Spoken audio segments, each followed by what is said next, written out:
दर्शक बंधु ओढ़नी सीरियल रे देखा पाइबे एक धमाकदार एपिसोड। पवन आज घर को आसबे आ मानसीर सबु सत को समस्त सामने कहीदेवे। पवन जीवन को फोन करेंगे आ मानसीर सत जीवन को कहीदेवे। पवन जीवन को मानसीर सत कहवा पर जीवन तांको मां को डाकिबे। जीवन तांको मां को डाकिले घर सबु लोक सेठी आसिकी जमा हो जिबे।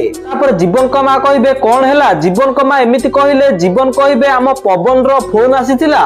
आ मोहिनी एक कथा सुनिबा परे कांदी कांदी जीवन को कहबो सत कथा कह पवन बंचिची। तापर ज्योति कहिबे हां खुड़ी पवन बाबू बंचिछंती। तापर जीवन कहिबे पवन एबे मते कॉल करथिला आ सी मते कहिला। जीवन एमिति कहिले जीवन को मां कहिबे कौन कहिला सी तोते।